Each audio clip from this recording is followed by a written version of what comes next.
Welcome to Jyothi TV. ముందుగా headlines చూద్దాం. కేసులేని చిన్నిపై ఘాటు కౌంటర్ ఇచ్చిన పేర్ని నాని. నాకేమి భయం లేదు, ఎవరికి వంగను అని పేర్ని ఫైర్. కొలికపుడితో మాట్లాడితే నేనే చెబుతానని పేర్ని వ్యాఖ్య. తిరువురులో రాజకీయ మాటల యుద్ధం రగిలించిన పేర్ని నాని. హరీష్ రావుకు చామల కిరణ్ ఘాటు వ్యాఖ్యలు. హుజరాబాద్ స్క్రిప్ట్ జూబ్లీ హిల్స్ లో నడవదు అన్న చామల. 1,00,000 ఇల్లు ఎక్కడ కట్టారు, ఎవరికి ఇచ్చారు అని ప్రశ్నించిన చామల.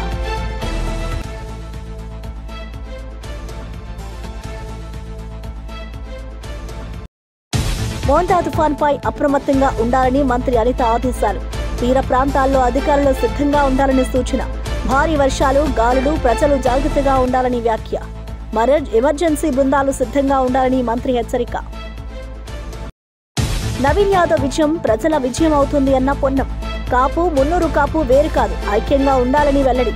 కాంగ్రెస్ అభ్యర్థికి మద్దతుగా మంత్రి పొన్నం పిలుపు.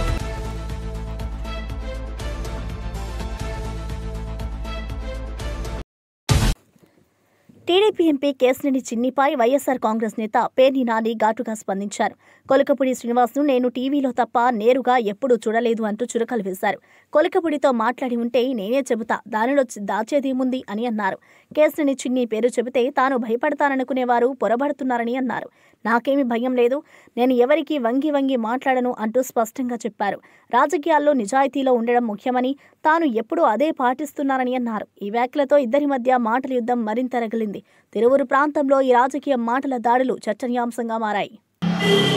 ఒకటండి టోటల్గా సరే, కొలికపూడి శ్రీనివాసరావు రోజు నాతో మధ్యాహ్నం పూట మాట్లాడతాడా, రాత్రి మాట్లాడతాడా, పొద్దున మాట్లాడతాడా, నేను పక్కన పెడితే అసలు కొలికపూడి శ్రీనివాసరావు అని ఆయన ఇంతవరకు నేను టీవీలో తప్పితే లేదా ఫోన్లో యూట్యూబ్లో తప్పితే ఆయన ఎప్పుడు నేను చూడలేదు.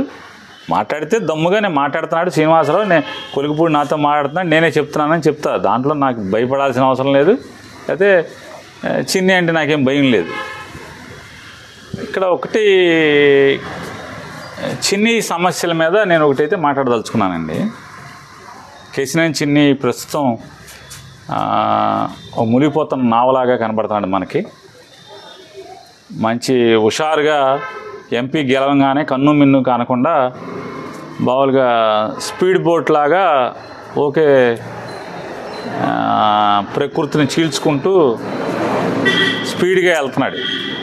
ఇప్పుడు నాకు ఇవాళ అతను చిన్ని కనపడేదైతే చిల్లులు పడ్డ చెక్కనావలాగా అయితే కనపడుతున్నాడు. పడవలోకి నీళ్ళు వచ్చేస్తున్నట్టుగా కనపడుతుంది అతను పడవలోకి అయితే.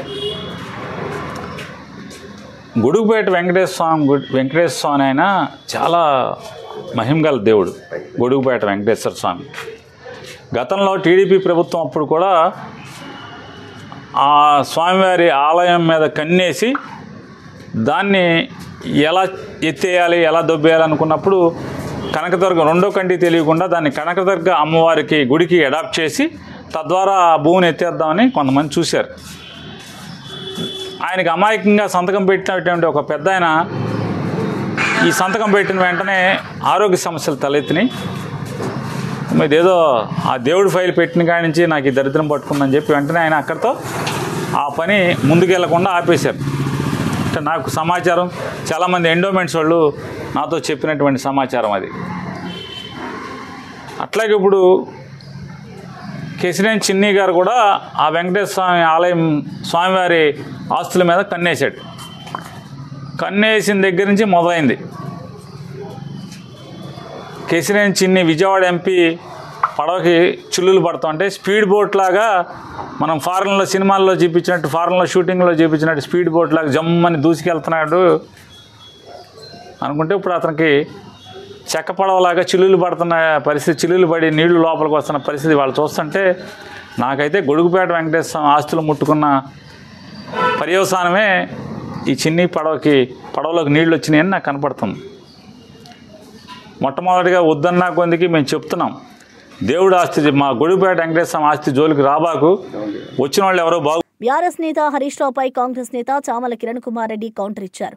ఎవరి గూబ గుయ్యంటుందో హరీష్ రావుకు త్వరలో తెలుస్తుంది అంటూ ఘాటుగా వ్యాఖ్యానించారు. హుజరాబాద్లో డబ్బుతో ఎన్నికలు గెలిచినట్టు జూబ్లీహిల్స్లో మీ నాటకాలు నడవవని ఎద్దేవా చేశారు. హరీష్ రావు చెప్పిన 1,00,000 ఇళ్ల మాటను ప్రశ్నిస్తూ ఎక్కడ కట్టారు, ఎవరికి ఇచ్చారో చెప్పండి అని అన్నారు. హైదరాబాద్లో నీటి కబ్జాల వల్ల చిన్నవానకే నగరం మునుగుతోందని విమర్శించారు. ప్రజల సమస్యలు పక్కన పెట్టి ప్రాచుర్యం కోసం మాటల తూటాలు పేలుస్తున్నారు అని ఆరోపించారు. ఈ వ్యాఖ్యలతో జూబ్లీహిల్స్పై ఎన్నికల వేడి మరింత పెరిగింది. ప్రజలు ఎంత ఇబ్బందులు పడుతున్నారో చూస్తున్నాం.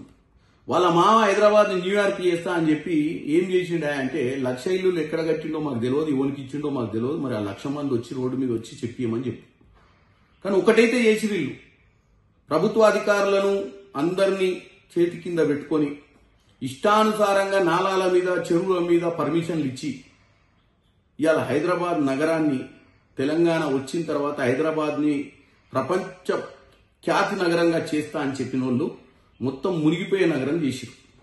ఇవాళ రేవంత్ రెడ్డి గారి సర్కార్ వచ్చిన తర్వాత ఈ హైదరాబాద్ నగరం ప్రతి వానాకాలం చిన్న చిన్న వానలు పడితే కూడా ఎక్కడ పోలేని పరిస్థితి వస్తే హైదరాబాద్లో ఇల్లీగల్గా చెరువుల మీద కట్టిన వాళ్ళను నాలా మీద కట్టిన వాళ్లకు వార్నింగులు ఇచ్చి కొన్ని మరీ దారుణంగా రివర్ బెడ్ల కట్టినవి ఉంటే కూలగొట్టే ప్రయత్నం చేసిరు.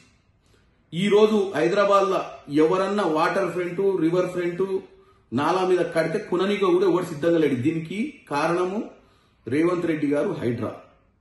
ఇవాళ ఎన్నికలు వచ్చినాయి కదా అని చెప్పి ఏ వేదికల మీద పడితే ఆ వేదికల మీద హరీష్ రావు గారు పనికిరాని మాటలు మాట్లాడుతుండు, కేవలం గెలవాలన్న ఉద్దేశంతో తప్ప ఏది వాస్తవం లేదు ఆయన మాట్లాడేదాంట్లో. ఒకప్పుడు ఆయన ట్రబుల్ షూటర్ అనుకుర్రు.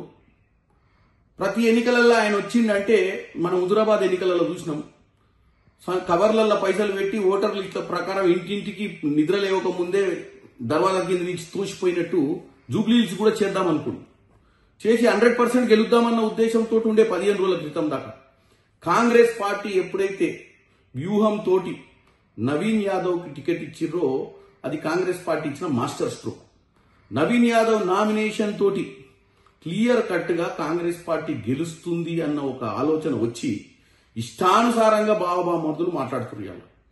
నేను ఒక్కటే చెప్తున్నా హరీష్ రావు గారు, ఎవరు గూండాలు, ఎవరు డబ్బుల వల వేసి ఓటర్లను మభ్య పెడదామనుకుంటుర్రు, ఎవరు తప్పుడు ప్రచారం చేస్తుర్రో 11వ తారీఖు తేట తెల్లమైపోతుంది. మేం గూండాలకు ఇచ్చినామని చెప్పి నువ్వు చెప్తున్నావు. ఇవాళ నువ్వు కేవలము సెంటిమెంట్ మీద ఓట్లు తెచ్చుకుందాం అనుకున్నావు, డెవలప్మెంట్ మీద కాదు.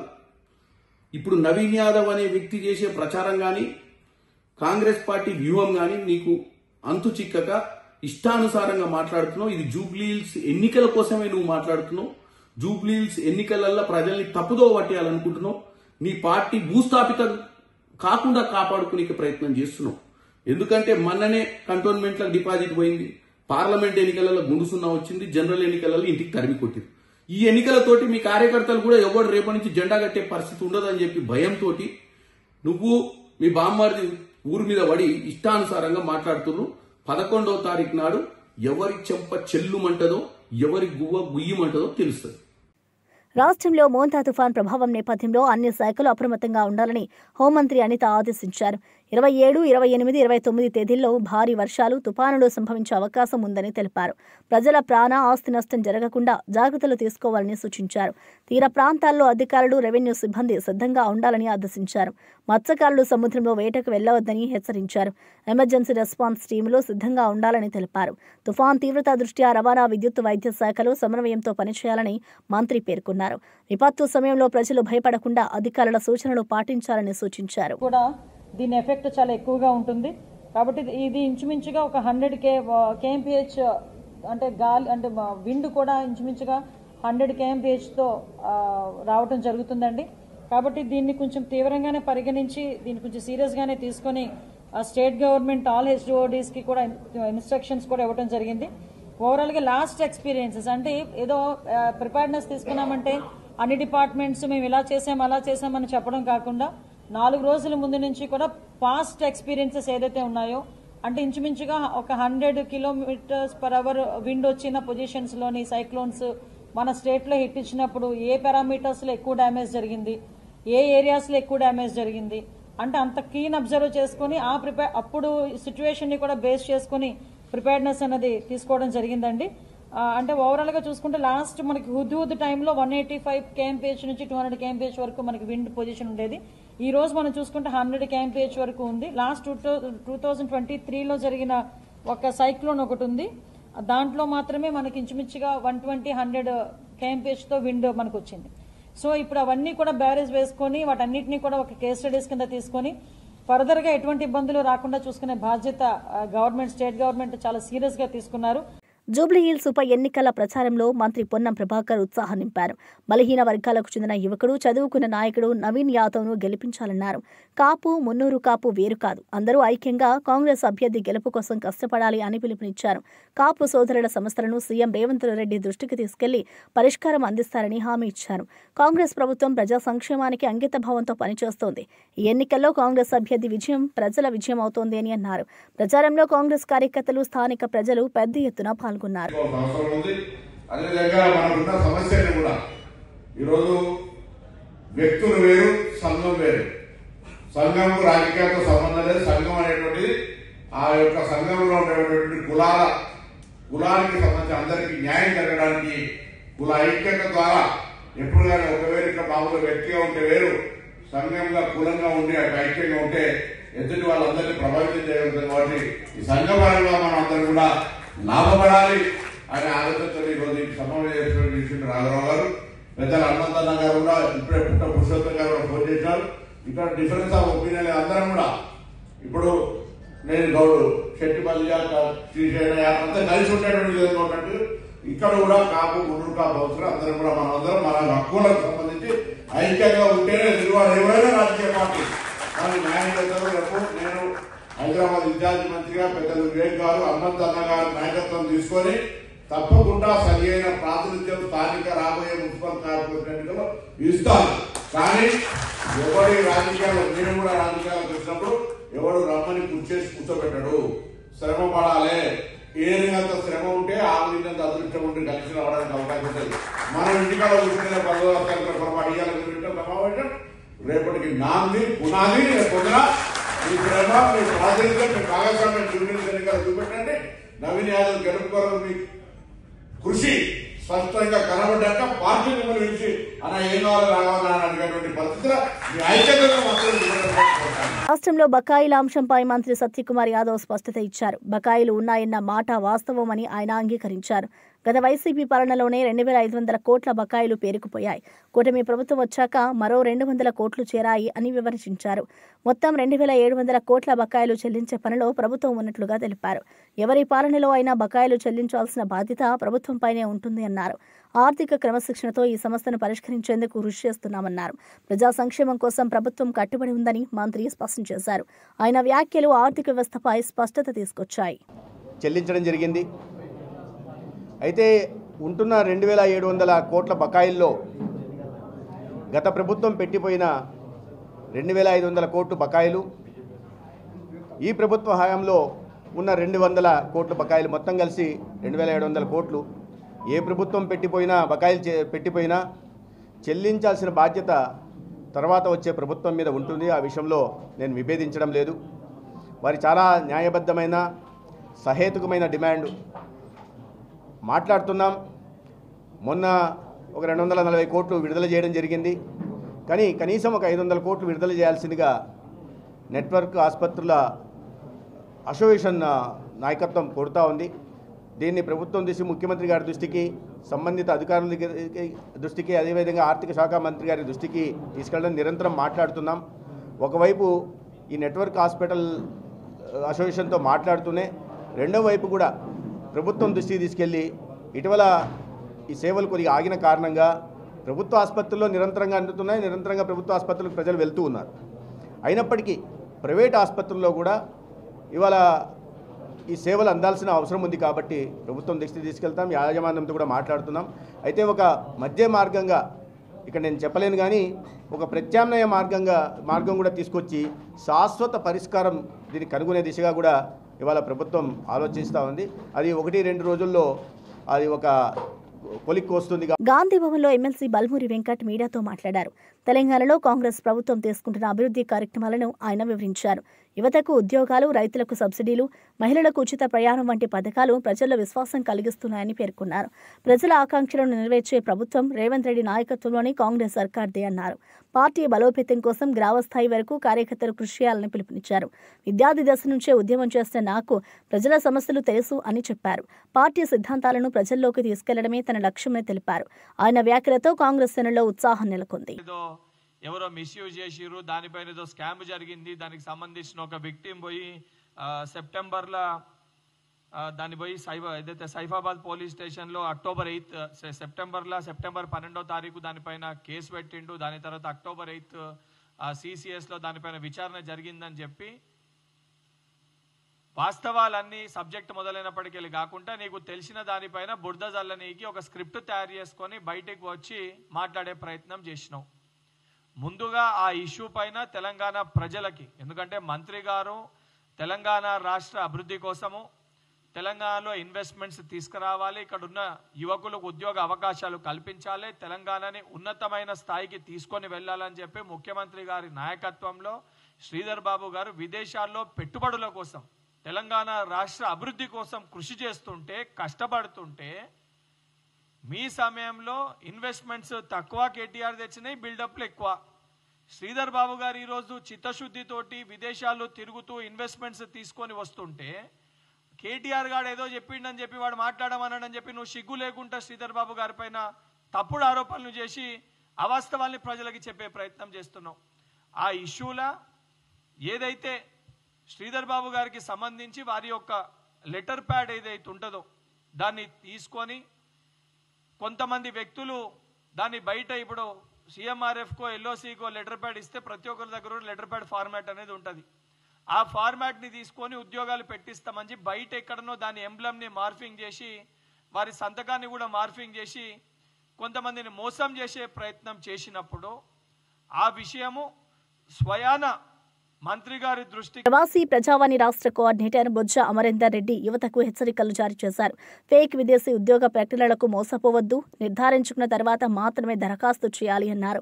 ఇటీవల నకిలీ ఉద్యోగ ప్రకటనలతో పలువురు యువకులు మోసపోయారని తెలిపారు. ప్రభుత్వం అనుమతి లేని ఏజెన్సీలకు డబ్బు చెల్లిస్తే తిరిగి పొందడం కష్టం అని హెచ్చరించారు. యువత ఆన్లైన్, సోషల్ మీడియా ప్రకటనలను నమ్మకూడదన్నారు. రాష్ట్ర ప్రభుత్వం ఉద్యోగ మోసాలను అరికట్టడానికి కఠిన చర్యలు తీసుకుంటుందని అన్నారు. బాధితులు వెంటనే అధికారులను సంప్రదించాలని సూచించారు.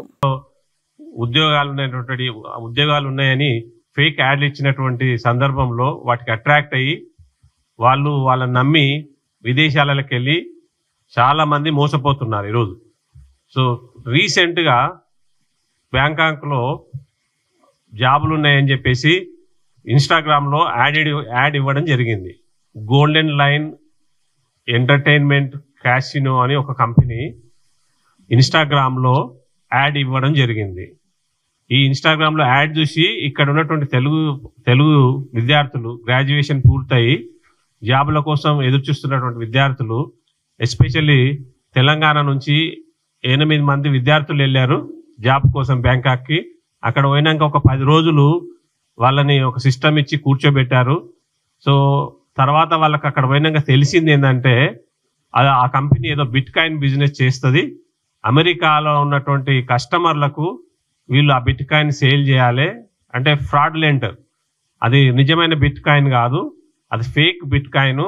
వాళ్ళ ఫోన్లు కలవట్లేదు, వాళ్ళకి ఈమెయిల్ పోవట్లేదు, వాయిస్ మెసేజ్ వెళ్ళట్లేదు, వాట్సాప్ పనిచేయట్లేదు. ఈ 8-10 రోజుల నుంచి ఆ విద్యార్థులు ఎవరైతే యువకులు ఉన్నారో వాళ్ళు ఏమయ్యారో అని చెప్పేసి ఇక్కడ తెలంగాణకు చెందినటువంటి వారి కుటుంబం, వాళ్ళ మిత్రులు అందరూ గాబరా చెందుతున్నారు. నిన్ననే ప్రవాసీ ప్రజావానికి వాళ్ళు వచ్చి కంప్లైంట్ చేయడం జరిగింది. ఇట్లా మా వాళ్ళు బ్యాంకాక్ వెళ్ళారు, ఒక ఉద్యోగం మీద ఇన్స్టాగ్రామ్లో యాడ్ చూసి ఉద్యోగ ప్రకటన చూసి బ్యాంకాక్ వెళ్ళారు, కానీ గత వారం 10 రోజుల నుంచి మాకు కమ్యూనికేషన్ లేదు, వాళ్ళ నుంచి ఫోన్లు కలవట్లేదు, వాట్సాప్లో. గాంధీ భవన్లో TPCC అధికార ప్రతినిధి డాక్టర్ లింగం యాదవ్ మీడియాతో మాట్లాడారు. రాష్ట్రంలో కాంగ్రెస్ ప్రభుత్వం అమలు చేస్తున్న సంక్షేమ పథకాలను ప్రజలకు వివరించారు. రేవంత్ రెడ్డి నాయకత్వంలో తెలంగాణలో పారదర్శక పాలన కొనసాగుతుందని అన్నారు. రైతులు, మహిళలు, యువత కోసం తీసుకొచ్చిన పథకాలతో ప్రజల జీవన ప్రమాణాలు మెరుగుపడుతున్నాయని తెలిపారు. ప్రతిపక్ష పార్టీలు సత్య ప్రచారంతో గందరగోళం సృష్టించేందుకు ప్రయత్నిస్తున్నాయని విమర్శించారు. ప్రజలు కాంగ్రెస్ పై నమ్మకం ఉంచారు. ఆ విశ్వాసాన్ని నిలబెట్టుకోవడం మన బాధ్యత అన్నారు. ఆయన వ్యాఖ్యలతో పార్టీ కార్యకర్తల్లో ఉత్సాహం పెరిగింది. ఇవాళ గతంలో వామనరావు లాంటి వ్యక్తులని డేలైట్ లో మర్డర్ చేపించి సిబిఐ కేసులు ఎదుర్కొంటున్న పుట్టమధు నువ్వా మాట్లాడేది? ఇవాళ మా మంత్రి గురించి బిడ్డ ఒళ్ళు జాగ్రత్త పెట్టుకో పుట్టమధు. ఇంకొకసారి మంత్రి శ్రీధర్ బాబు గురించి నీ ఇష్టం వచ్చినట్టుగా మాట్లాడితే బిడ్డ తెలంగాణలో తిరగలేవు. ఇవాళ నీకు నిజంగా దమ్ము ధైర్యం ఉంటే, ఏదైనా ఆధారాలుంటే ఆధారాలతోటి మాట్లాడు. అంతే తప్ప ఇవాళ శ్రీధర్ బాబు ఇమేజ్ని డ్యామేజ్ చేస్తే ఏదో నీకేదో లబ్ధి చేకూరుతుంది అనుకుంటే తెలంగాణ ప్రజలు, ప్రత్యేకించి మంతని ప్రజలు చాలా విజ్ఞులు. నీ యొక్క బుద్ధి తెలిసే నీకు ఒకసారి అవకాశం ఇచ్చి మళ్ళీ ఇవాళ నిన్ను ఎక్కడికి పరిమితం చేసిరో ఇవాళ తెలంగాణ ప్రజలకు, మంత్రి అదేవిధంగా మంతని ప్రజలకు చాలా స్పష్టంగా తెలుసు. ఇవాళ క్లీన్ ఇమేజ్ ఉన్నటువంటి శ్రీధర్ బాబు గారి పైన ఏదో ఆకాశం మీద ఉమ్మేస్తే ఏదో జరుగుతుంది అనుకుంటే అది నీ పొరపాటు మాత్రమే. ఇవాళ నీ ఇష్టం వచ్చినట్టు మాట్లాడితే ముందు కేటీఆర్ నడుగు, కేసీఆర్ నడుగు శ్రీధర్ బాబు గురించి ఏందో. శ్రీధర్ బాబు అంటే ఏందో తెలంగాణ ప్రజలందరికీ తెలుసు. నిరంతరం ప్రజలకు అందుబాటులో ఉంటూ ఇవాళ ప్రజాప్రభుత్వంలో ముఖ్యమైన పాత్ర పోషిస్తూ ఇవాళ తెలంగాణ రాష్ట్రాన్ని ఏ విధంగా ఇంకా పెట్టుబడులు తీసుకొచ్చి తెలంగాణ యువతకు ఉద్యోగ కల్పన, ఉపాధి కల్పన తీసుకురావాలని కోసం నిరంతరం శ్రమిస్తున్న ఇవాళ మంత్రి శ్రీధర్ బాబు గారి పైన ఏది పడితే అది మాట్లాడితే ఇక్కడ ఊడుకోవడానికి ఎవరు సిద్ధంగా లేరు. పుట్టమధు జాగ్రత్త, మాట్లాడే ముందు ఏదైనా వెనక ముందు ఆలోచించుకొని మాట్లాడు. నీ గత చరిత్ర అంతా. సినీ నటుడు సుధీర్ బాబు తిరుమల శ్రీవారిని దర్శించుకున్నారు. ఆదివారం వీఐపీ విరామ దర్శన సమయంలో సతీ సమేతంగా స్వామివారి సేవలో పాల్గొన్నారు. టీటీడీ అధికారులు స్వాగతం పలికి దర్శన ఏర్పాట్లు చేశారు. అనంతరం రంగనాయకుల మండపంలో పండితులు ఆశీర్వచనం చేసి తీర్థ ప్రసాదాలు అందజేశారు. ఆలయం వెలుపల మీడియాతో మాట్లాడిన సుధీర్ బాబు తిరుమల దర్శనం ప్రతిసారి ఆధ్యాత్మిక శాంతిని ఇస్తుందని అన్నారు. భగవంతుడి ఆశీస్సులతో మంచి సినిమాలు చేయాలని కోరుకున్నారని తెలిపారు. ఆయన దర్శనంతో ఆలయ ప్రాంగణం సందడిగా మారింది.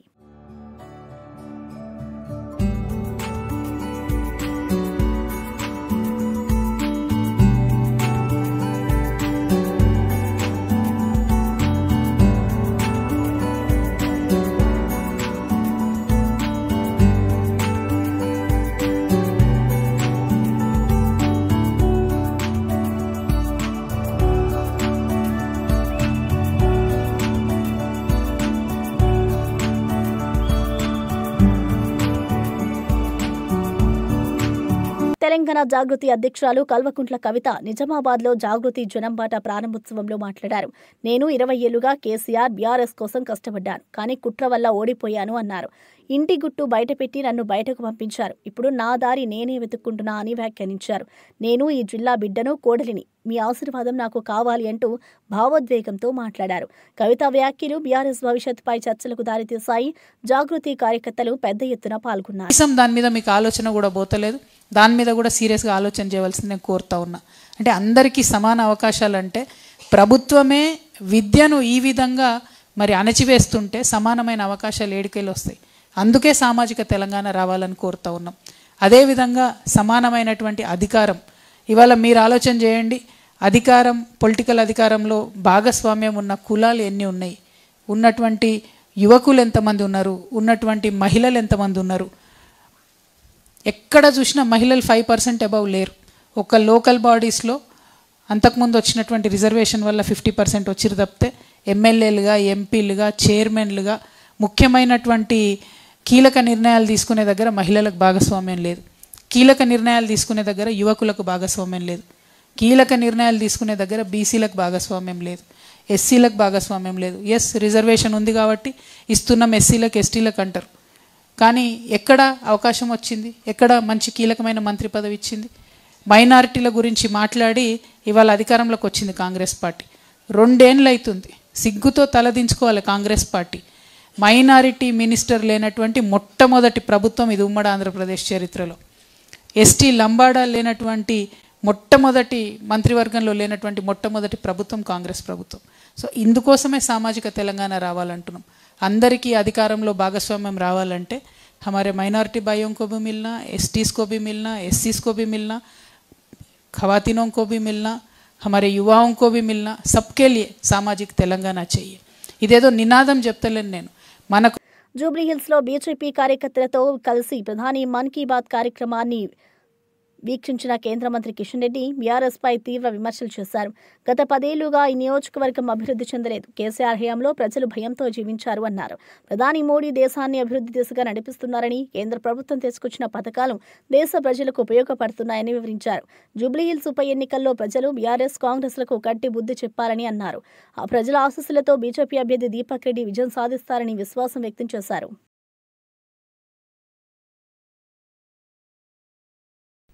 దమ్ము ధైర్యం ఉంటే జూబ్లీహిల్స్ లో తిరుగు, జూబ్లీహిల్స్ లో రా.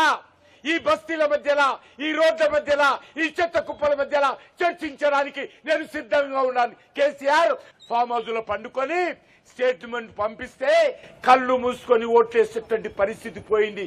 ఈ కాంగ్రెస్ పార్టీ ప్రభుత్వము ప్రభుత్వ ఉద్యోగులు ఉద్యోగం అయిపోయిన తర్వాత, ఉద్యోగ విరమణ చేసిన తర్వాత రిటైర్మెంట్ బెనిఫిట్స్ కూడా ఇస్తలేరు.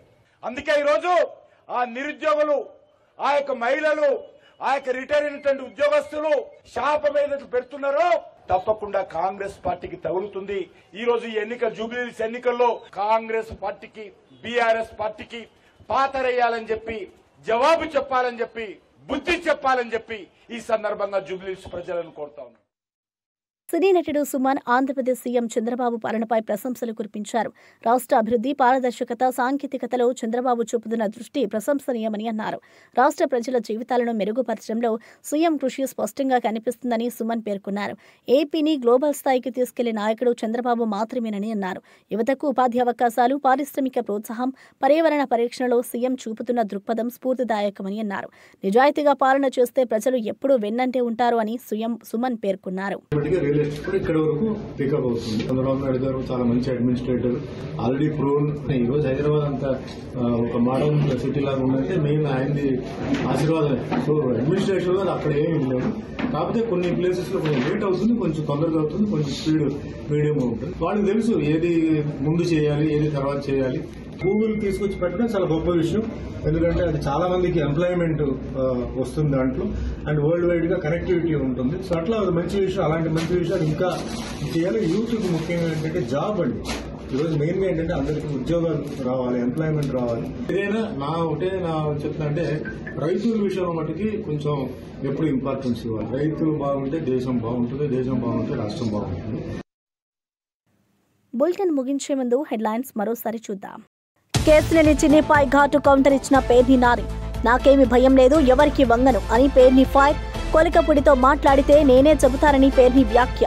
తిరువులలో రాజకీయ మాటల యుద్ధం రగిలించిన పేర్ని నాని. హరీష్ రావుకు చామల కిరణ్ ఘాటు వ్యాఖ్యలు. హుజరాబాద్ స్క్రిప్ట్ జూబ్లీహిల్స్ లో నడవదు అన్న చామల. 1,00,000 ఇళ్లు ఎక్కడ కట్టారు, ఎవరికి ఇచ్చారు అని ప్రశ్నించిన చామల.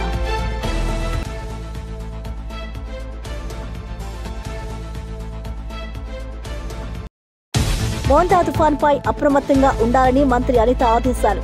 తీర ప్రాంతాల్లో అధికారులు సిద్ధంగా ఉండాలని సూచన. భారీ వర్షాలు, గాలులు, ప్రజలు జాగ్రత్తగా ఉండాలని వ్యాఖ్య. ఎమర్జెన్సీ బృందాలు సిద్ధంగా ఉండాలని మంత్రి హెచ్చరిక. నవీన్ యాదవ్ విజయం ప్రజల విజయం అవుతుంది అన్న పొన్నం. కాపు, మున్నూరు కాపు వేరు కాదు, ఐక్యంగా ఉండాలని వెల్లడి. కాంగ్రెస్ అభ్యర్థికి మద్దతుగా మంత్రి పొన్నం పిలుపు.